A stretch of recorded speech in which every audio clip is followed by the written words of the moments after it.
Okay, today in this webinar what we're going to do is we're going to actually go ahead ourselves and we are going to go in and actually go over 5 ways to kind of help you guys speed up your everyday milling and drilling. So in this case we're just going to go over some of our actual CAD functions, how to check models, verify that everything is there, how you can expose certain things. And what we're going to do in this particular case after that is we are going to go ahead and move on to the next phase. Okay, so let's go on to the next slide.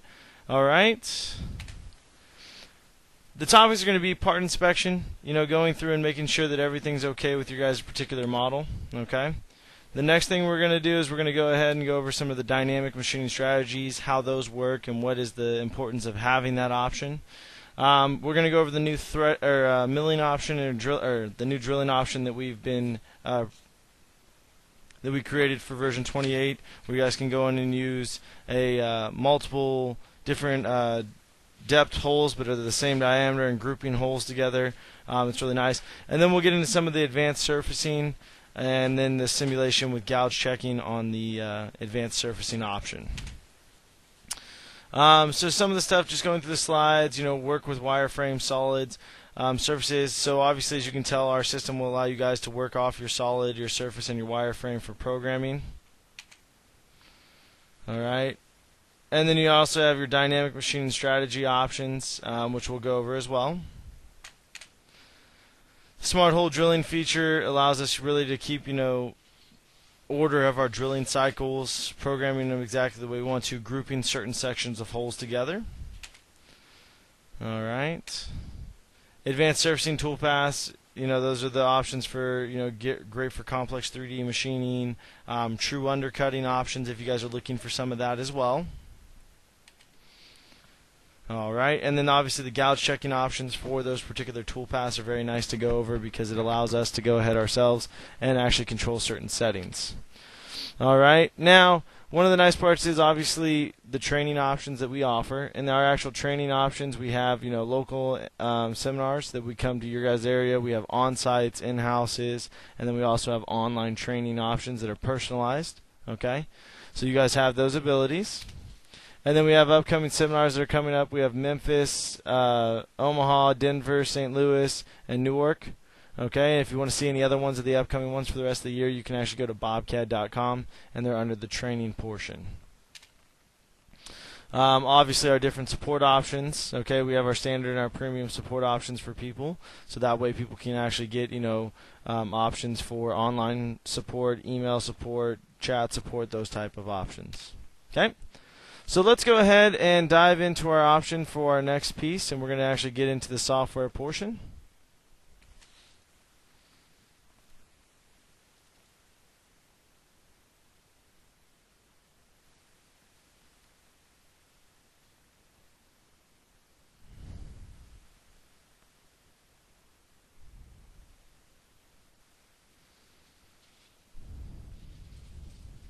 Okay. So first things first, let's go ahead and bring in a solid model, kind of check everything to make sure and verify a few things that are kind of neat with some of the measuring options and everything like that, as well as the entity summary options. So if I go here and I go to open, I'm going to go ahead and grab one of my part files. Okay.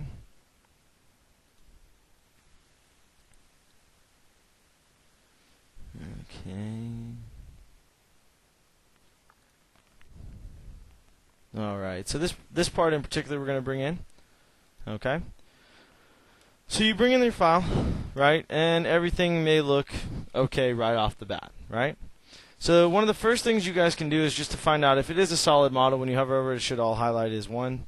If I go ahead and I select this and I go in here to entity summary, it'll actually tell me I have a solid option, okay, one solid.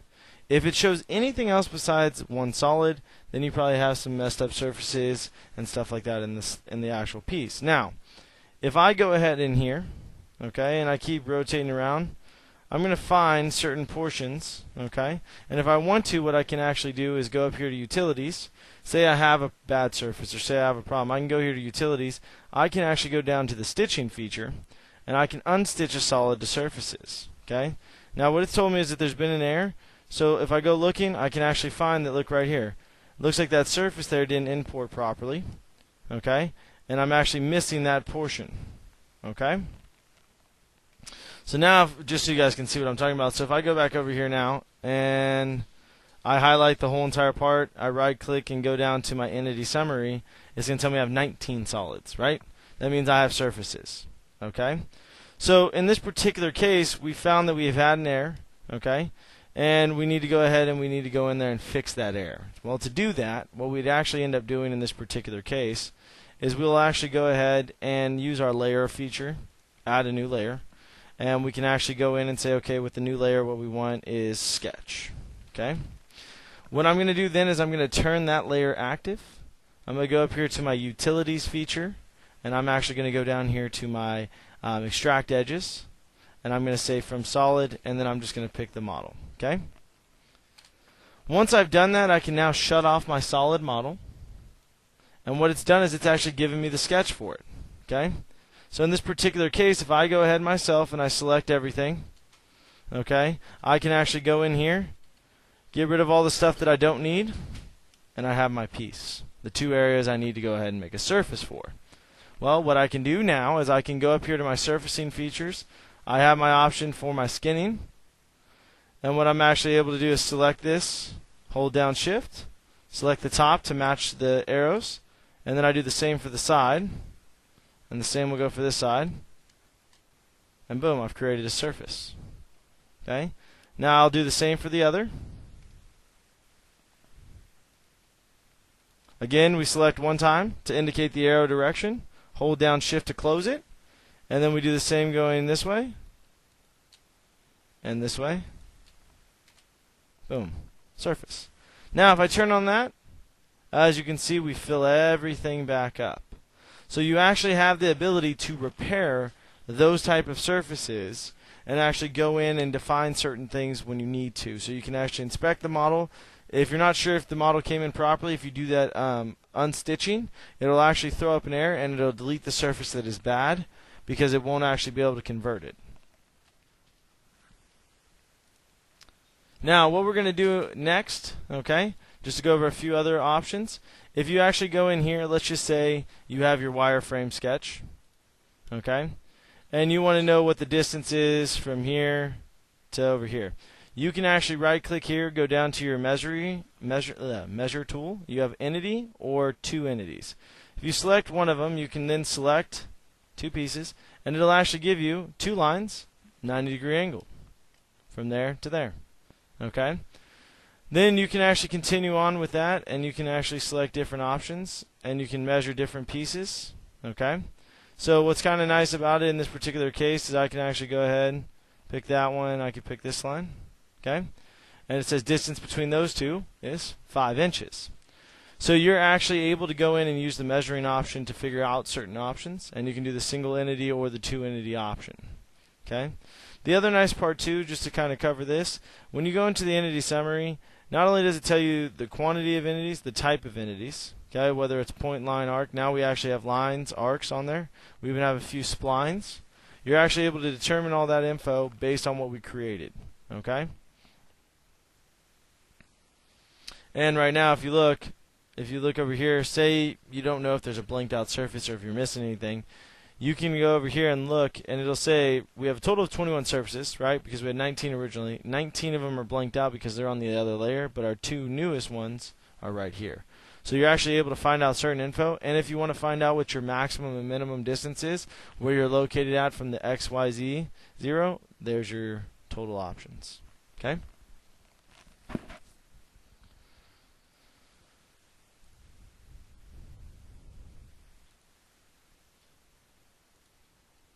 Okay, so now let's dive into some of the dynamic machining strategy options. And what we're going to actually do is we're actually going to use it on a drilling feature to go over the new drilling function in this particular case. Okay, so I'm going to go ahead and get us our model so that we can actually go over the specific features that we would use.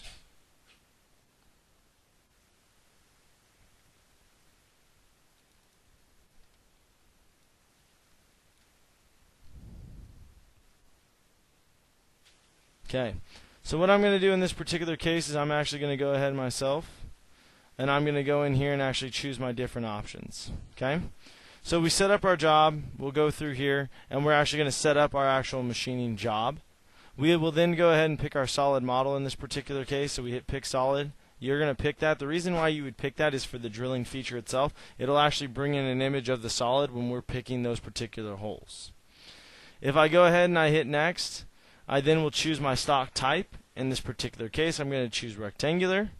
It's automatically going to put out a bounding box of material around the model, and then what we're able to actually do is we can actually go in here and say, okay, now that I have this, I can define my stock, and then if I hit next, I have that ability to go in and do our other settings.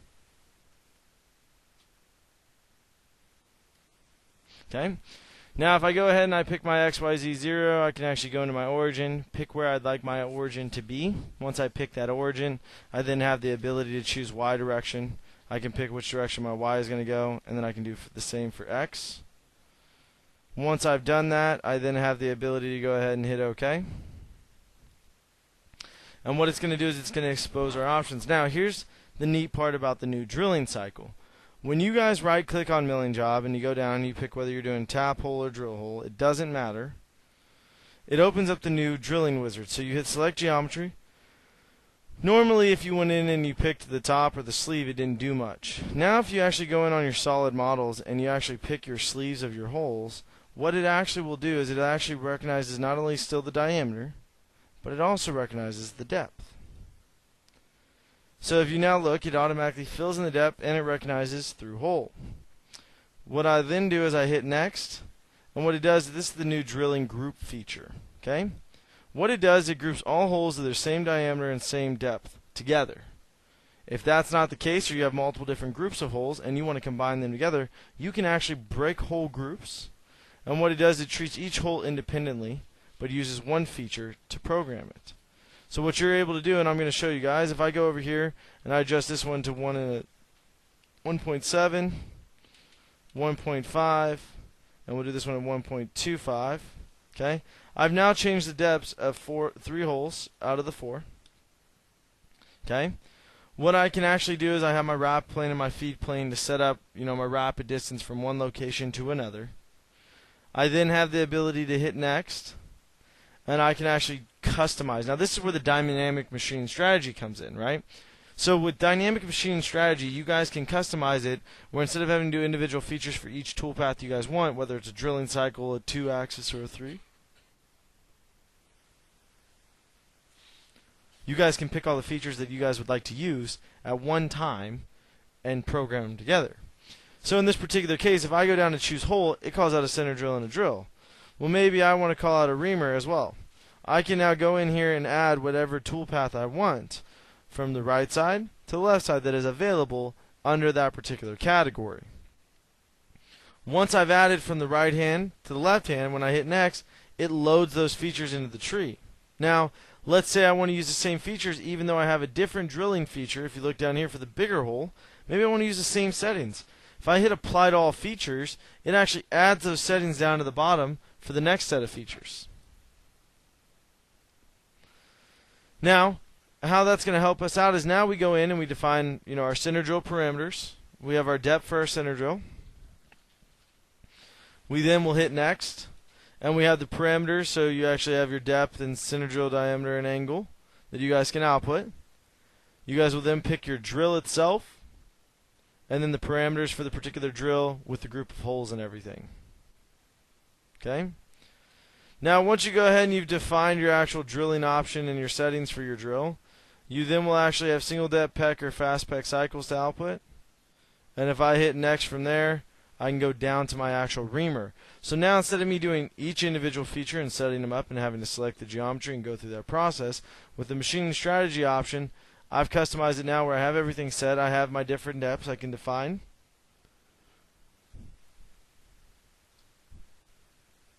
If I now go ahead and I hit compute, it will process our toolpath. Now, what I want you to pay attention to is we actually define 3 different depths for that first drill feature. So if you look right here, from 1 to there, if you look, it's not all the way down, not all the way down, and that one's through the hole. So now if we go into the simulation portion of the software, so we're going to right click here, go down to the simulation, we are then able to actually go ahead and actually watch what we're going to do and actually see what's going on, see the depths and the parameters that are defined.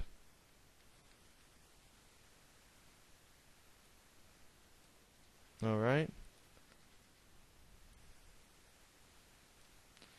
Now what I'm going to do in this particular case is I'm going to go ahead and hit run.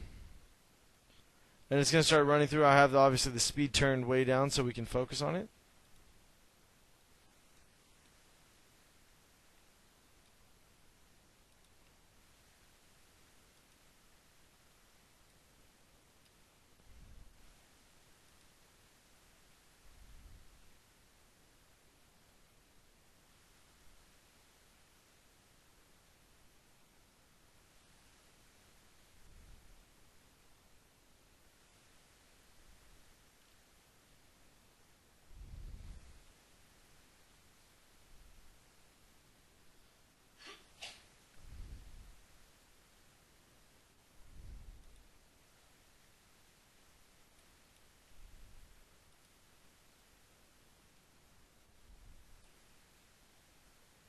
Okay, now it's going through the drill, and if we look at each one of the drill holes themselves, let's speed it up a little bit faster so we can knock that out.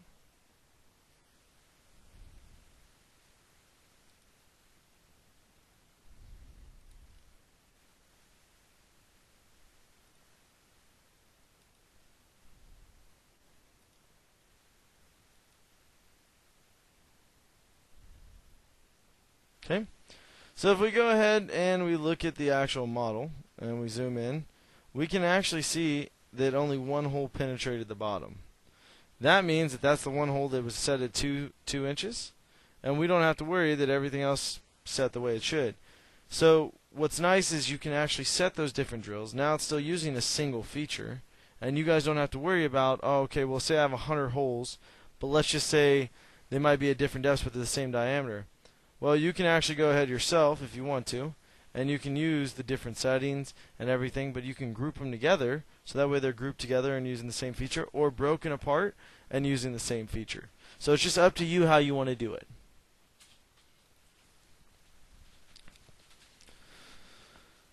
Now, to get into a little bit more on the actual drilling cycle, so now that you have that recognition with the solid models, if you're using solid models, great. If you're still using sketches, you'll still have to define your depths, but it's still nice because you can still group the holes together if you want to, and you still have the full advantage of being able to group holes and changing the depths of the individual holes themselves. Okay? Now, moving on to the next phase, what we're going to do is we're actually going to go ahead and go over some more of the DMS side. So if we right-click on the actual machine setup, we go down here to Mill 3 Access. This is really where it kicks into overdrive for us for the actual DMS portion of the software. What I mean by that is if I go ahead in here to the actual select geometry side and I pick the model, I can right-click OK. And once I right-click and I hit OK, I then will have the ability to go ahead and select a boundary. So in this particular case, we just want to focus on the intersection of this. So what we're going to do ourselves, we're going to right-click here on the bottom edge, do a constant Z around that. What that does is that'll pick everything that's on that same exact Z plane, so we don't actually have to worry about anything. It's just going to go ahead and highlight that for us. That is going to be our boundary option for it.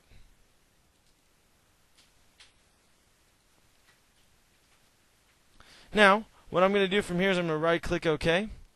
It's going to bring us back into the wizard. And now the nice part is, on a part like this, when you're doing 3D, most of the time you're going to do, rough, maybe a rest roughing, maybe a semi-finish, and then a finish. You're going to use multiple different options, multiple different features, multiple different everything. Well, what we're going to do in this particular case, we're going to go ahead and hit next, and we're going to actually go through and define the rest of our strategies. Alright? So what's going to happen is you're going to go ahead and you're going to go in here and you can say, okay, let's do an advanced rough. Okay?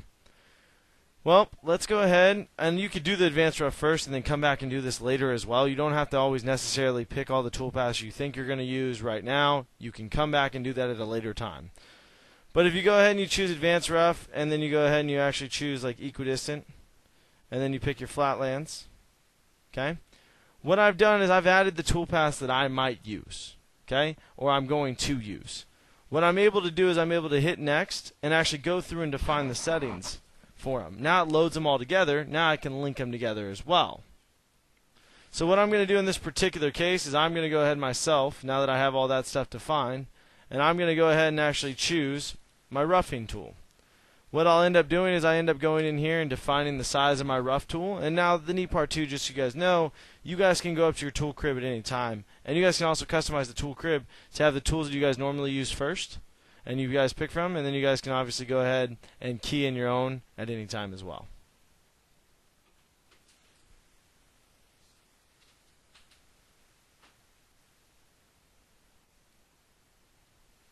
Now, also in here, as you can see, with the roughing option, you have a lot of different options for tooling. You don't just have like a flat or a ball. A lot of the approach side tool paths will actually allow you guys to use different types of tooling, lollipop cutters, dovetails, T-cutters as well.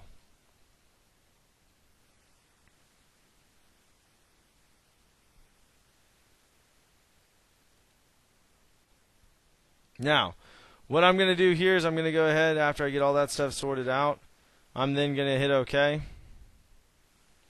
I'm going to go to next, and I'm going to choose the pattern options for it.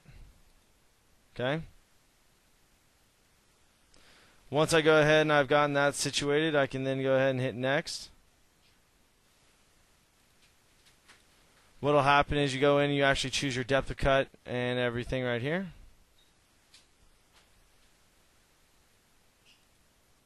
Okay. Now what's going to happen is after you go ahead, and we're going to go in here and actually say, okay, so depth cut, 1/4 of an inch. Step over, 1/4 of an inch. We can actually go in here and choose an XYZ allowance, which would be the amount of material we're going to leave on the walls for the finish pass and the floor. Then you have your lead-in options, plunge, ramp, or spiral. This is one of the only tool paths, just so you guys know, fun fact, that actually has the ability for you to uncheck center cutting tool. And what it does, it will actually start the roughing process off the model at all times and come in with the side of the tool.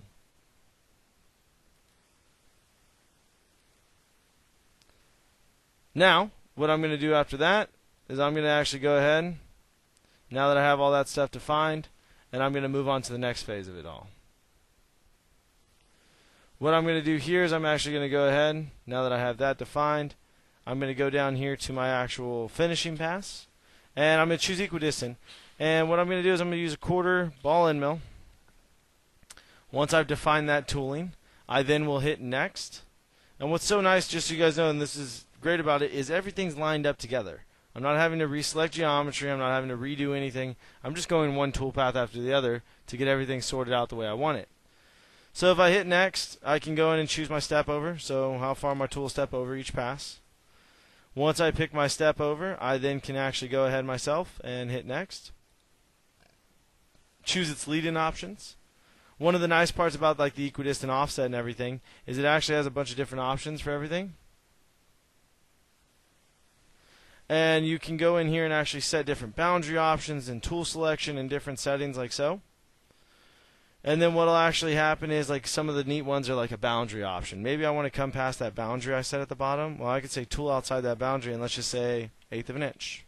It'll now force the tool to come past the boundary an 1/8 of an inch only around the actual boundary shape. Then flatlands, one of my favorites. It just cuts the flat areas. It doesn't cut anything else. So you can select it on a part that has a bunch of curves and a bunch of flats, and it will only put toolpath on the flatter areas. Once I've done that, I can actually hit compute because I'm ready to go, and we're going to let everything calculate for us. And that's the nice part. Now, the other nice side of DMS is, in some softwares, if you have to select the solid each time, when it goes to calculate each toolpath, it has to reprocess the solid model. Now, imagine if you have a pretty complex model, recycling through it each time is annoying. With ours, with DMS, we calculate the model first, one time, and then we throw all the toolpaths on it that we have under it. So if you look over on the tree, that's why you have your geometry and boundary set up first. That is the sequence in which it processes the data. Alright, so if you look there, we actually have all the data processed in there. We have the roughing pass, didn't calculate. You know why? Because we selected the boundary in the wrong section. So to fix this, and this is a neat thing, you guys can remove that boundary, go down here and add the boundary down here, reselect, and you add it just to the equidistant offset, and that way you guys don't have to worry about it. So you hit OK, because what this is your global boundary. This will calculate all toolpaths that are under it. With selecting it for just that toolpath, it will only be under equidistant. Everything else will cut the same. So if I recalculate the advanced rough now, watch what happens. Okay. Now if I go ahead and I look at this, boom, we have our roughing pass and our finishing. So let's actually go in, take a look at everything and see what we actually have in this particular case for our actual toolpath.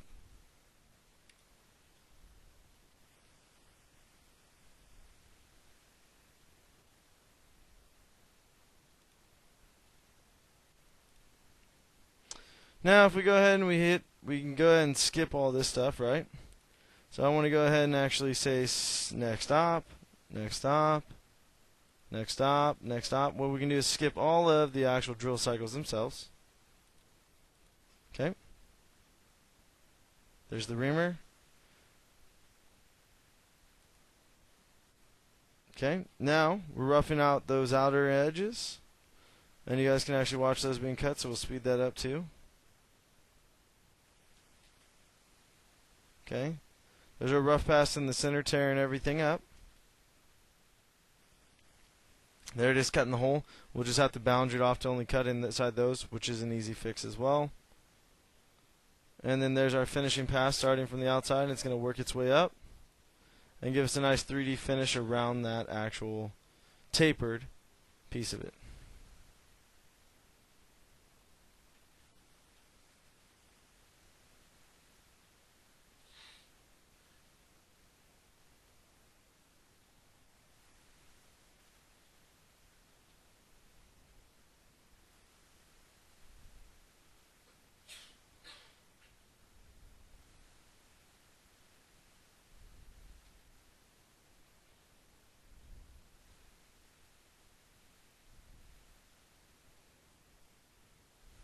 Okay, boom, there we go. So now we've fully programmed the part. We realize in the simulation, after inspecting everything, alright, you guys can also go over here. Now this is kind of a few neat things. This gets down to like some of the gouge checking and actually using the system analysis in the simulation to actually take a look at everything. You guys can go over here to the analyzing of the model. You guys can go in and you have an option called a deviation. What this does, this allows you guys to type in colors between two tolerances. You can refresh your model, and what it actually does, it'll show green is where we want to be, and blue is where we still need to go. So we need to actually take some of the material off the walls because we left some from the roughing pass, and we still need to get the floors over here. Okay? But that is our tolerance settings there, and you can even turn on your solid, turn down your stock, and you can actually see where there's still material left over versus your actual model. So the finishing pass isn't getting in here to finish this because we left that as our allowance. So now we need to go in and use a different option to get rid of that.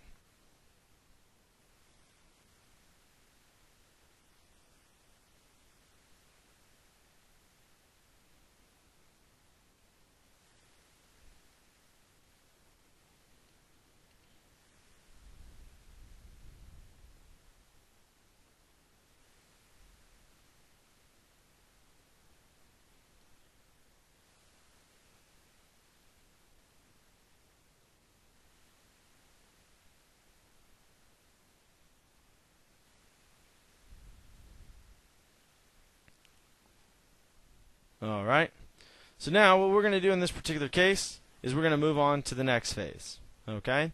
Now if you guys do have any questions while we're going through this, please go ahead and start typing away. I will try to answer the questions best as possible as I'm going through. I already have a few questions.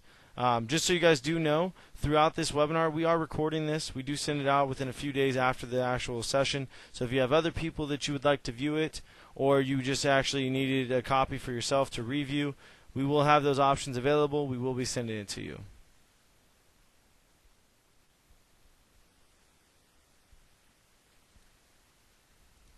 Alright, hold on one sec, guys.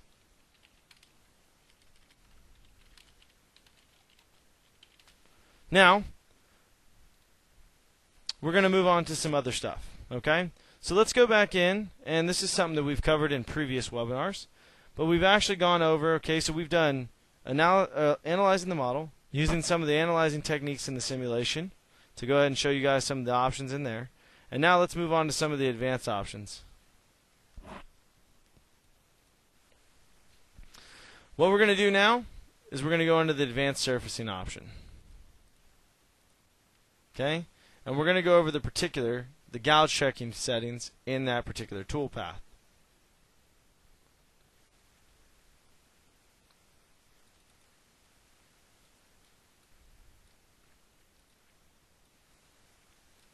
Okay. So actually, this particular part in here, we're going to blank all this stuff out, is we're going to use a morph between two curves option. Okay? It actually has a little bit of an undercut. So what we're going to do is we're going to go in here, go down to the mill multi-axis. We're going to go ahead and hit select surface options. And we're going to choose morph between two curves. Now with the advanced surfacing options, you guys are going to have parallel cuts, cuts along curve, morph between two curves, those type of options that you're able to actually go through. And these are just extra advanced surfacing options for machining.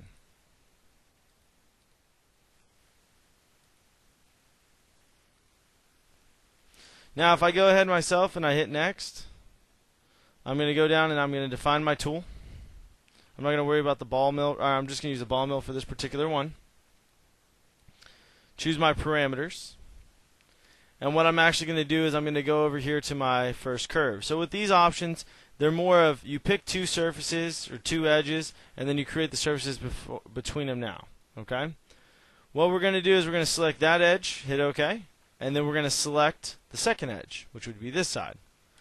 You've picked those two, now you hit OK, and then what you do is you go ahead and you pick the drive surface, which are the surfaces that are connecting between them that you would like toolpath on between your two borders. Okay? We hit OK from there. We go into this option. And on these particular toolpaths, you have a lot of different options and a lot of different settings. Toolpath controls, rounding corners, extending the toolpaths. But these particular toolpaths are actually used not only for 3-axis, but they're also used for 4 and 5. So if you do have a 4-axis and you're looking for simultaneous 4-axis options, we do have that. But we're going to use this for a 3-axis output. On the next page is the gouge checking, which we'll go over in a second. Let's go ahead and compute this toolpath and see what we actually come up with. Okay. So if you look here, we actually have toolpath all over the place. Okay. Now, one of the nice parts about this is the gouge checking allows us to go back in, edit it, go to the parameters, go to gouge checking, and you can turn it on for different sequences. Now, with gouge checking, you actually have options. We actually have the different options for retracting the tool, trim toolpath and relink it, stop toolpath calculation, or report collisions. So you have different options in how you can have it react. And then you have the options if you're retracting the tool, how you want it to actually retract it.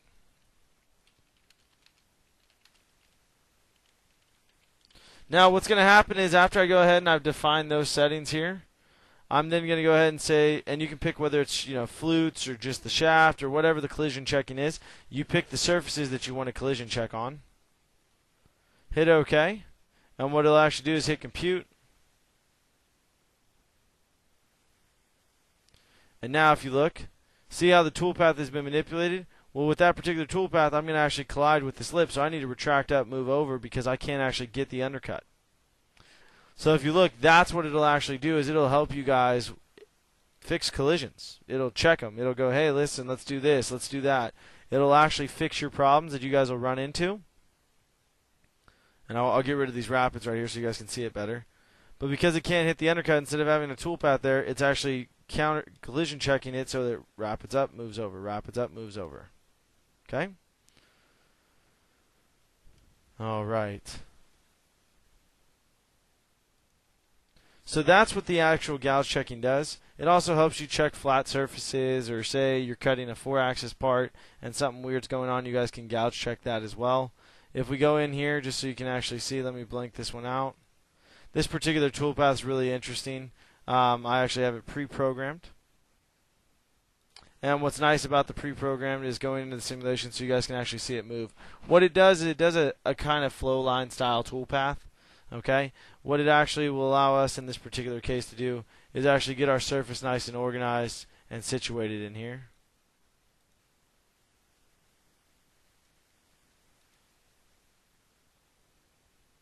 Alright. And as you can see, it kind of just flows along the surface. These are really good if you guys are doing some mold making, or you have surfaces that you really need to maintain and organize and get really isolate them. Get the toolpath on there and have it nice and flowing through them. And what happens is with this particular setup, with the gouge checking, is it's giving us a collision detection report if there is any collisions. Based on the toolpath model that we've output, if there is a collision, it's going to notify us so we can make the necessary adjustment to go ahead and do that. Okay, so right there, if you look, we're colliding. Boom. First collision is actually right on the tool holder. And if you look here, I'm just going to go ahead and get rid of the workpiece. You'll see that it's in red. It's because our tool length is not long enough, and what we're doing is we're actually colliding with the model. Well, we can fix that. We can make the tool longer, or we can turn on the gouge checking and turn on holder checking, and now we'll alter the toolpath, right? So let's go ahead so you guys can see that. Go to that toolpath, edit it, go under our parameters, go to our gouge check, turn it on, and say arbor and holder. Gouge check, select the whole surface. I'm not going to calculate that. I want you guys to see so you guys can remember. There's the toolpath now. Let's go ahead and compute the new one with the gouge checking on. Boom.